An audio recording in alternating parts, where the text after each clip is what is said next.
सखी। अरे का हो? अरे गौने गए रहलू है। हाँ हो। तो तहार सास ससुर कैसन हो? अरे सास ससुर को बहनी पूछत हूँ। हाँ हो। अरे सास ससुर जैसे हम चाही बहनी वैसे सब रहाला हो। वो कैसे हो? सुना सुनावा। पहले पहले जब गईली गवनवा सुनत हूँ न। हाँ हो।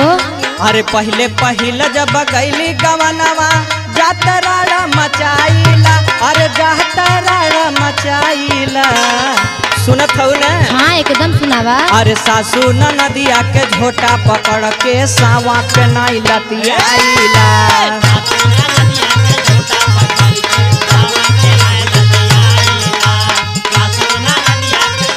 तब तक बड़ा बेकार करेलू हो। सासू नदिया के झोटा पकड़ के सावा के नाई लतियाइला। अरे सावा के नाई लतियाइला सुनत हूँ न। हाँ हो। अरे ससुर भसुर जे हमरा के डांटे तो ओनहु के खूब गरियाइला।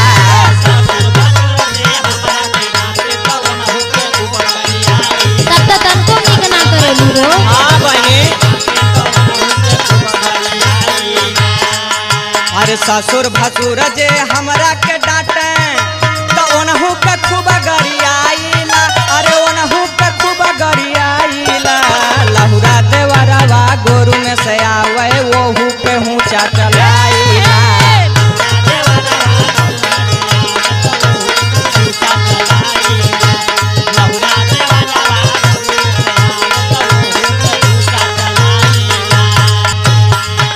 अरे लहुरा देवरवा गोरु में से आवे वोहू पे ऊंचा चलाइला।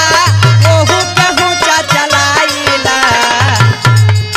अरे जेठा जेठानी के अलगे करा के अपने मजा उड़ाइला। जेठा जेठानी के अलगे करा के अपने मजा उड़ाइला। जेठा जेठानी के अलगे करा के अपने मजा उड़ाइला। अरे जेठा जेठानी के अलगे करा के अपने मजा उड़ाइला। अरे अपने मजा उड़ाइला। का बताइए सखी। अरे मुन्ना मतलबी पियवा के सखी अंगूरी पे अपने नचाइला। अच्छा हो। हाँ सखी। मुन्ना मतलबी पियवा के हो पियवा के अपने नचाइला।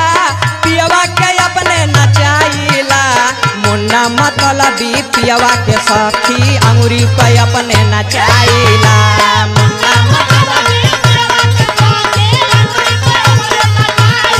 ओ मुन्ना मतलबी पियवा के सखी अंगूरी पे अपने नचाइला। मुन्ना मतलबी पियवा के सखी अंगूरी पे अपने नचाइला। चला ठीक है बा। हाँ सखी।